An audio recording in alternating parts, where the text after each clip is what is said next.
La Coupe d'Afrique des Nations était partie pour ne pas reprendre. Au chrono était marqué 107e minute. Sadio Mané, se dirigeant vers les vestiaires, croise la route de notre président du soir, Claude Leroy. Claude, la conversation a été courte, hein, j'ai regardé, chrono à l'appui, ça a duré à peu près 15 secondes. Ah, quand même? Oui, 15 secondes.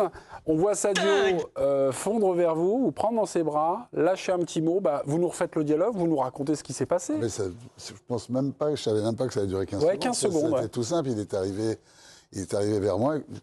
Je traînais là, à un endroit où j'avais rien à faire. Ouais. Parce qu'on s'est tous posé la question de savoir si c'était pas toi le sélectionneur. Vous voulez savoir qui t'étais, non?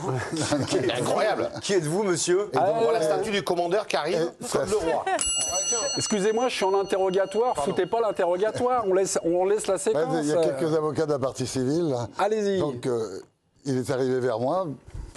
Il allait vers le vestiaire. Il m'a vu. Il est venu vers moi. Il m'a dit, tu ferais quoi? Voilà. Aussi simplement que ça, je lui ai dit, va chercher tes potes et ramène-les sur le terrain. Voilà, donc ça a duré, je pense, 4 ou 5 secondes. Lui, je sais pas, c'est toi, Eric, qui disait, il était dubitatif. Ouais. Tout le staff était parti de façon inconsidérée. L'immense majorité des joueurs aussi. Lui se posait la question. Donc il allait rejoindre quand même ses coéquipiers, mais quelque part, il se disait qu'il y avait quand même une grosse connerie qui allait être traitée. Et bon, peut-être que si je lui dis, vas-y, il rentre aussi avec tout le monde. Bien évidemment, mais dès que je lui ai dit ça... Tu aurais offert la victoire au Maroc. Bon. Non, mais à ce moment-là, tout le monde pense que le Maroc va gagner la Coupe. Penalty, dernière seconde, oui. Il y a une balle de match sur un penalty. Vu le contexte autour de ce penalty, tu peux te dire que le mec qui va se présenter devant Mendy pour frapper, pression monumentale. 25 minutes entre la décision de l'arbitre et la frappe. 15 minutes, 22 secondes. Ouais, exactement. Pas 27, c'est 15. Pour tout le monde. Pardon, mais quelques secondes après, 30 secondes à peu de choses près, Papio, le sélectionneur sénégalais, qui était très remonté, était redescendu de 2 crans en indiquant les mecs, c'est bon, faut reprendre, faut jouer. Vous l'avez croisé sa route, vous lui avez parlé? Puis après, j'ai croisé Walid Regragui aussi, qui est venu me prendre en me disant, tu leur as dit quoi? Je lui ai dit, j'aurais dit de reprendre. J'ai rien dit d'autre, je n'avais pas à intervenir là-dessus. Effectivement, je n'avais rien à faire là, mais comme j'ai regardé la première mi-temps dans les tribunes, tout le monde se levait à chaque début de commencement d'action, j'en ai eu marre. Donc je suis descendu sur la pelouse. Mes badges me permettaient d'être sur la pelouse, mais j'étais complètement de l'autre côté du stade. Et c'est quand j'ai vu que ça tout dégénérait et tout, que petit à petit, discrètement, j'ai traversé quelques barrages. quelques barrages, des gros barrages pourtant. Et c'est marrant parce qu'ils m'ont laissé passer.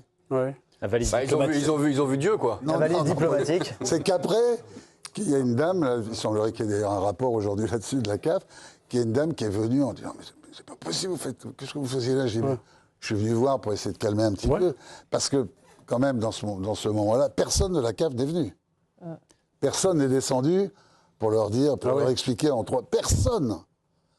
Il y avait tous les grands seigneurs, l'incomparable Arsène Wenger, je pense aussi dans les tribunes et tout, mais personne n'est venu dire quoi que ce soit à qui que ce soit. Il n'y avait pas un tchèque du Koweït qui était... Non?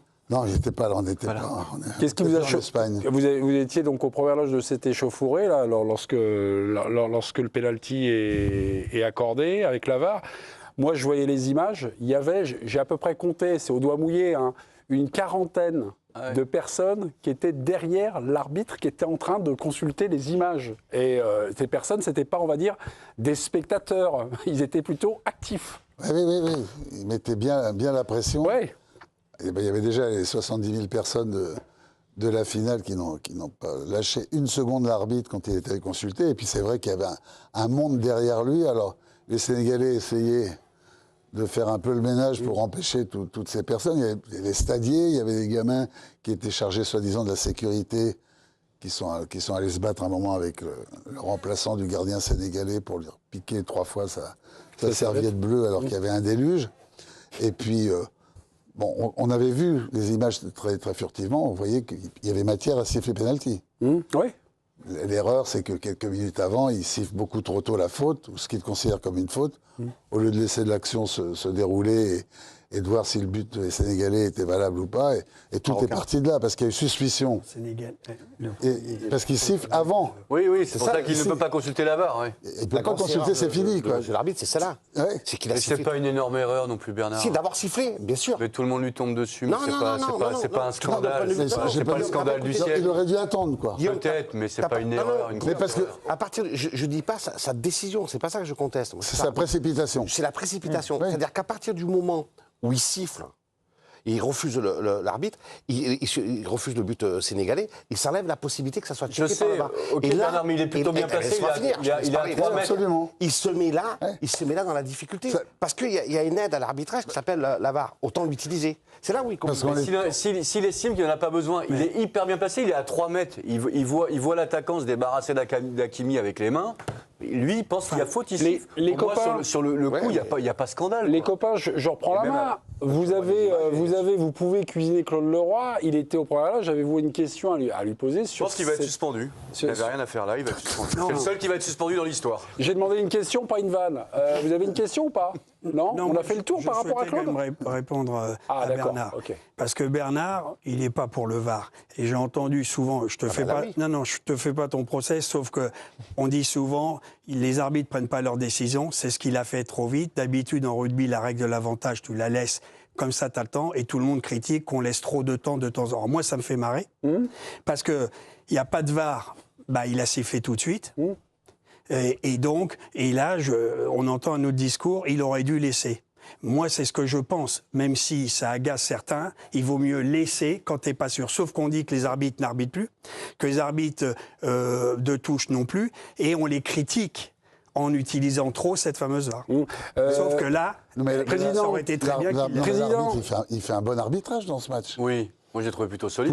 Tout le avec monde, la pression qu'il avait. C'est un bon arbitre. Il y a une espèce de procès en sorcellerie qui lui est fait sur cette action-là. Effectivement, on peut considérer, c'est ce que j'ai dit, qu'il est allé trop vite, mais on peut aussi penser qu'il y a une faute. Tous ceux qui sont contre la VAR doivent être contents ce soir. Pierre Clément, peut-être une réflexion, une question à soumettre à Claude. Pour Claude, parce que ce moment quand même où Sadio Mané, il est seul, quasiment seul, et il va consulter 3 personnes, dont toi. Eladji Diouf, Mamadou Niang et Claude Leroy. C'est un moment quand même qui est hyper fort. Enfin, symboliquement, c'est fort, quoi. Ce type qui est seul face à 60 000 personnes, il a un poids sur les épaules monumental et il va consulter. Et moi, j'aimerais savoir quelle est ta relation avec Sadio Mané à la base. Est-ce que vous avez déjà vécu des choses ensemble? Qu'est-ce que tu penses de cet humain? C'est quelqu'un que j'adore. J'adore son authenticité, j'adore sa simplicité, son humilité. Puis tout ce qu'il fait au Sénégal, en termes humanitaires, c'est quelqu'un que j'ai souvent croisé, on s'est souvent vu. Moi, je vais souvent au Sénégal.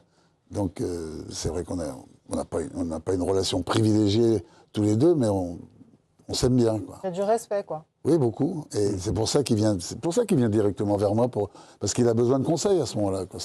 Rappelons Claude a dirigé beaucoup de sélections africaines, notamment le Sénégal. C'est 88-92 à peu près, C'est tout à fait ça. À peu près ça. Ouais. Oui. À aucun moment, Claude, il y a les dirigeants de la fédération sénégalaise qui sont intervenus. Non. Parce que là, ça pouvait avoir des conséquences terribles pour la sélection du Sénégal, notamment au vu de la Coupe du Monde. Et tu vois Sadio Mané, comme dit Pierre, tout seul sur la pelouse, avec son staff technique qui pète les plombs, qui rentre, alors que là, il devrait avoir raison gardée, avoir un peu plus de hauteur. Et tu te dis, est-ce qu'à un moment, parce qu'on voit Eladji Diouf qui téléphone, je me suis dit, est-ce qu'il téléphone aux dirigeants? Parce que là, ça peut faire une affaire d'État, carrément. Est-ce qu'il y a une... peut-être, j'ai pas vu Eladji. On le voit dans la... on le voit à la télé. Il y a une image télé, on voit Eladji Diouf téléphoner. Oui, Sadio vient tout de suite me voir et à ce moment-là, moi, je pense que j'ai convaincu quelqu'un où le terreau était déjà assez favorable. Donc, faut pas... Oui, mais ton intervention, elle fait basculer du bon côté, d'ailleurs, parce que c'était la très bonne décision qu'il a prise. Après, je pense que Mané, quand même, est un joueur le plus expérimenté. Il a un certain âge. Il est en mission. Et il sait l'écosystème qu'il y a, la décision de rentrer et de ne pas reprendre, il a quand même une maturité que certains n'avaient pas, surtout dans le staff. C'est ce qui a manqué au staff. C'est extraordinaire, ça tombe bien et la bonne décision est prise, les mecs reviennent. Mais il est en mission, il faut savoir aussi que c'est sa dernière CAN. Oui. Donc bien évidemment, c'est aussi un paramètre très important parce qu'il se dit...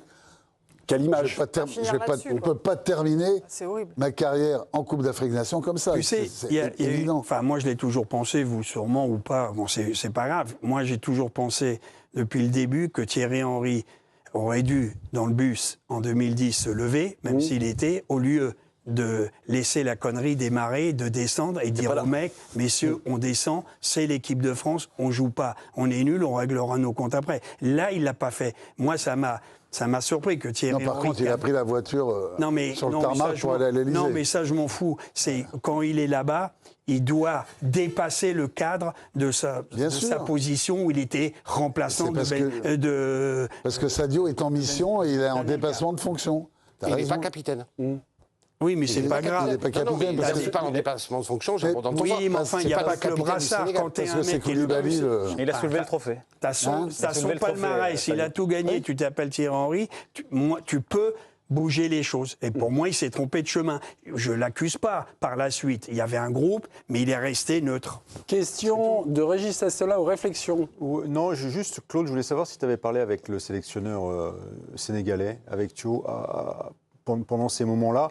C'est quand même lui l'instigateur du retour. Non, parce que lui, il n'est plus là, moi j'arrive. Mais après, je lui ai parlé après. À la cérémonie, quelle mouche l'a piqué? Je lui ai parlé après. Qu'est-ce qui s'est passé? Il dit non. Tout de suite, il dit c'est une connerie, quoi. C'est-à-dire que il assume sa connerie. Ah oui, il présente ses excuses aussitôt après. Aussitôt après, il s'est rendu compte qu'on n'a pas le droit, quoi. Ça paraissait insensé. Tout est insensé, ce genre de comportement. La panenka tentée par Ibrahim Diaz, qui paraît aussi insensé que... Mais est-ce que après, Thio, il est sur les nerfs depuis la veille. Sa conférence de presse la veille, l'arrivée de la finale, l'arrivée, il est sur les nerfs. Je pense que là, ils en ont... Une tension énorme, quoi. Ce qu'il faut quand même savoir, c'est que, même si j'ai entendu notre ami Grégory Schneider faire une diatribe absolument surréaliste. On aura l'occasion d'en reparler sur le climat. Mais il faut savoir que cette Coupe d'Afrique, alors le climat, oui, il a été pluvieux, abominable parce qu'il a plu des déluges tous les jours. Au moins, ça a testé l'incroyable qualité des pelouses et des terrains d'entraînement. Mais elle s'est déroulée d'une façon quasiment parfaite, quoi. Et véritablement, les Marocains ne voulaient surtout pas qu'il y ait le moins de problèmes, davantage, si ce n'est qu'ils ont fait tous les matchs chez eux, à Rabat, mais comme le Sénégal a fait tous les matchs à Tanger, et qu'ils avaient juste 1h05 de TGV entre Tanger et Rabat pour préparer la finale. On va clore le chapitre Claude Leroy. On va clore le chapitre Claude Leroy et Sadio Mané. Reprendre le match est terminé. C'était pas une option, mais une obligation. Sadio Mané l'a dit après la victoire. Écoutez-le. Ça aurait été vraiment triste et dommage de voir une finale terminée ainsi. Et moi, de mon côté, je pense que c'est impossible de véhiculer une telle image au monde entier. Vous savez, le football africain est actuellement suivi, le football africain a développé d'une façon incroyable. Donc pour moi, c'était hors de question. J'aurais préféré perdre que de finir ainsi. Et je pense que c'est ce qui m'a poussé de dire aux gars de retourner sur le terrain et jouer notre football. Voilà, Sadio Mané, MVP de ce tournoi.